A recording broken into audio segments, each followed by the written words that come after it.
ሰላም ጤና ይስጥልኝ ክብራትና ክብራን የቻናላችን ቤተሰቦች እንዴት ቆይታችኋል? አብራችሁ እንድትቆዩ የአክብሮት ግብዣችን ነው። ዛሬም እንደተለመደው ሁሉ አንድ አዲስ መረጃ ይዘንላችሁ መጥተናል። በተለይ ሰሞኑን እንግዲህ በማህበራዊ ሚዲያው በስፋት እየተዘዋወረ የሚገኘው የድምጻዊ ሰለሞን ተካልኝ ህልፈት ምክንያት በማድረግ ነው። እንደሚታወቀው እንግዲህ ባልታወቀ ሰዓትና ባልታወቀ ጊዜ ነው ህይወቱ ያለፈው። በምን ምክንያት ነው የሚለው እየተጣራ የሚገኝ ነው። ነገር ግን እስከ ሞተበት ጊዜ ድረስ በርካታ ስራዎችን እያከናወነ የነበረ እንዲሁም ደግሞ ከአንድ ሳምንት በፊት በተለይም ህይወት አጭር ናት፣ ባላችሁ ጊዜ ተዝናኑ፣ ተደሰቱ የሚል መልእክትም አስተላልፎ ነበር። ከዛ በዘለለ ደግሞ አንድ ቀን ቀደም ብሎ ከጓደኞቹ ጋር እየተደዋወለ እየተነጋገሩ ብዙ መረጃዎችን እየተለዋወጡ እንደነበረ ጓደኞቹ ምስክርነት ሰጥተዋል።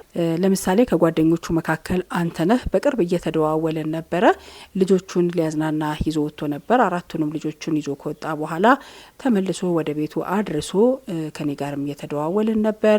ከዛ ባሻገር ከባለቤቱ ጋር ከተለያዩ ወደ 12 ዓመት ቢጠጋቸውም ነገር ግን በዚህ ሰዓት ብቻውን በጣም ትልቅ ሰፊ በሆነ ቤት ውስጥ ብቻውን ነው የሚያሳልፈው። በተደጋጋሚ አንድ ሰው አብሮት እንዲኖር ትን እንኳን ቢለው ውሃ የሚያቀብለው ሰው አጣጭ ያስፈልገዋልና ከሰው ጋር መኖር አለብህ በሚል በተደጋጋሚ ነግረው ነበረ በማለት ነው ምስክርነትን የሰጠው ማለት ነው። ሌሎችም ከዚህ ጋር የተያያዙ በርካታ ጉዳዮች እየተነሱ ነው። ነገር ግን እንደው ምን ታይቶት ይሆን ከሞቱ አንድ ሳምንት አስቀድሞ እንዲህ አይነት መልእክት ያስተላለፈው የሚለውን እስኪ መልእክቱን አድምጠን ተመልሰን እንምጣ።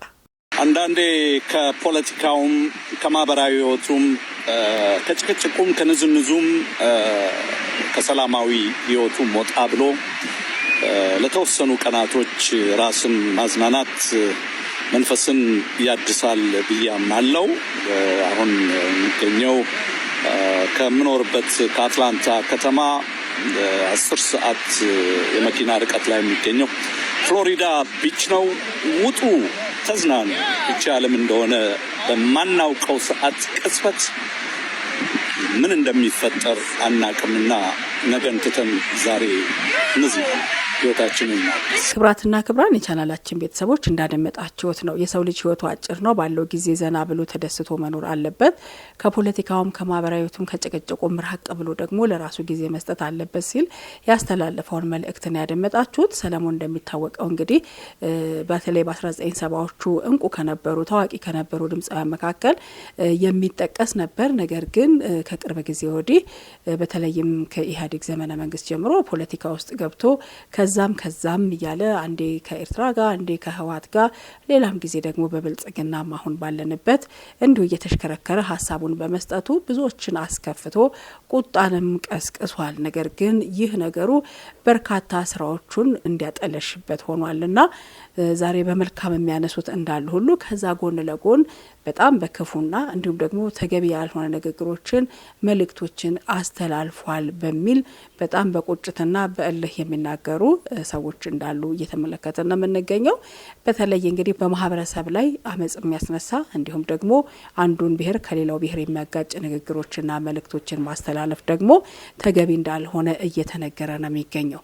ዞሮ ዞሮ ህይወቱ ዛሬ አልፏል። በምንድነው ጉዳዩ እየተጣራ ነው። እኛም እየተከታተልን የምናቀርበላችሁ ይሆናል ማለት ነው። የተከበራችሁ የቻናላችን ቤተሰቦች ከዚህ ባሻገር እንግዲህ ቪኦኤ እንደተዘጋ ከዚህ ቀደም በተደጋጋሚ መዘገባችን ይታወሳል። ነገር ግን አሁን ደግሞ አንድ አዲስ መረጃ አድምጠናል። የአሜሪካ ድምጽ ወደ ስራ እንዲመለስ ፍርድ ቤት ትዕዛዝ ሰጥቷል የሚል መረጃ አለ። እሱን ደግሞ አስከትለን እንገራችሁ። አንድ የአሜሪካ ፌዴራል ዳኛ የትራምፕ አስተዳደር የአሜሪካ ድምጽና የሌሎች በአሜሪካ ድጋፍ የሚሰጣቸው የዜና ማሰራጫዎች ሰራተኞች ወደ ስራቸው እንዲመለሱና የሚሰጡ የገንዘብ ድጋፎች በሙሉ እንዲቀጥሉ ትዕዛዙን አስተላልፏል። ዳኛው የአሜሪካ ድምጽን ወይም ደግሞ ቪኦኤና ሌሎችንም የመገናኛ ብዙሃን ለማፍረስ የተደረገው ጥረት ሕግንና የአሜሪካ ሕገ መንግስትን የጣሰ ነው በማለት ወስኗል። የፕሬዚዳንት ዶናልድ ትራምፕን ትዕዛዝ ተከትሎ ወደ 1000 የሚጠጉ ጋዜጠኞችን ጨምሮ ከ1300 በላይ የቪኦኤ ሰራተኞች የግዳጅ እረፍት ተሰጥቷቸው የመገናኛ ብዙሃኑ ስራ አቋርጧል። የፕሬዝደንቱ ጽህፈት ቤት የዋይት ሀውስ የመገናኛ ብዙሃን ድርጅቱን ጸረ ትራምፕና አክራሪ ሲል ይከሰዋል።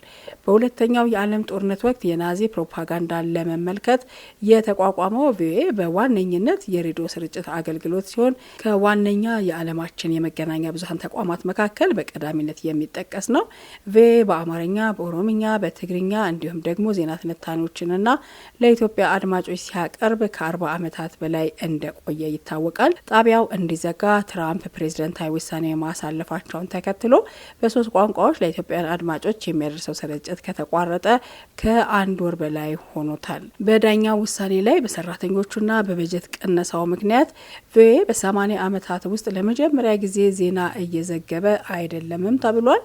ውሳኔውን ያስተላለፉት ዳኛ የትራምፕ አስተዳደር እርምጃ የወሰደው በሰራተኞች፣ በኮንትራክተሮች፣ በጋዜጠኞችና በዓለም ዙሪያ የመገናኛ ብዙኃን በሚከታተሉ ሰዎች ላይ የሚያደርገውን ጉዳት ከግምት ያስገባ ነው ብለዋል። አክለውም ምንድነው ያሉት? የአሜሪካ መንግስት፣ የአሜሪካ ድምጽ ቋሚና ኮንትራት ሰራተኞች ከፕሬዝደንታዊ ውሳኔ በፊት ወደ ነበሩበት ቦታ እንዲመለሱ በራዲዮ ፍሪ ኤዥያና ሚድል ኢስት ብሮድካስቲንግ ኔትወርክ ላይም ተመሳሳይ እንዲያደርግ አዘዋል። ዳኛው ከዚህ በተጨማሪ የትራምፕ አስተዳደር ውሳኔ የዓለም አቀፍ ብሮድካስቲንግ ደንብንና በጀት የሚመደበውን የአሜሪካ ምክር ቤት ስልጣንን የሚጋፋ ድርጊት ነው ሲሉ ነው የገለጹት። ዶናልድ ትራምፕ እንግዲህ በአጠቃላይ በመገናኛ ብዙኃን ላይ ከሚፈጽሙ ጥቃት አንጻር በቪኦኤ ላይ ለረጅም ጊዜ ትችት ሲሰነዝሩ ቆይተዋል። ፕሬዝደንቱ በተደጋጋሚ ዋነኛ የመገናኛ ብዙኃን ወገንተኛ ናቸው በሚል ነው ሲከሱ የቆዩት። ትራምፕ ባለፈው ጥር ወር ላይ ወደ ስልጣን ከተመለሱ በኋላ የፖለቲካ አጋራቸው የሆኑትን ካሪ ሌክ ቪኦኤን እንዲመሩ ሾሟቸዋል።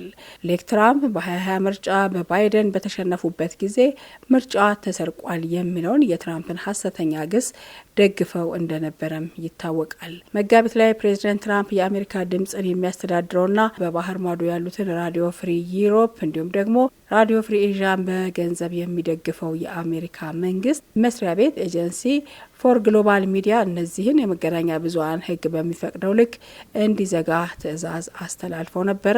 ውሳኔውን ተከትሎ ጋዜጠኞች፣ የመብት ተከራካሪ ቡድኖች እንዲሁም ደግሞ የሙያ ማህበራት እርምጃው ህገ ወጥ ነው በሚል ክስ መስርተው የኒውዮርክ ዳኛ የፕሬዝደንቱን ትዕዛዝ በጊዜያዊ አግደውት ነበር። እንግዲህ አሁን መቀመጫውን ዋሽንግተን ያደረጉት የፌዴራል ዳኛው በዓለም ዙሪያ ተአማኒ ዜና እንዲያቀርብ በህግ የተቋቋመው ቪኦኤ የትራምፕ አስተዳደር ለመዝጋት ስልጣን የለውም ብለዋል። ዳኛው የትራምፕን አስተዳደር ውሳኔ ግልጽ፣ በዘፈቀደ የተወሰደ እርምጃ መሆኑን ለመረዳት አስቸጋሪ አይደለም በማለት የተፈጸመው ጥሰት እንዲስተካከል ትዕዛዝ አስተላልፈዋል። የተከበራችሁ የቻናላችን ቤተሰቦች ለሰዓቱ ያዘጋጀናቸው መረጃዎቻችን በእንዲህ መልኩ ተጠናቋል። አብራችሁን ስለነበራችሁ ምስጋናችን ከልብ ነው።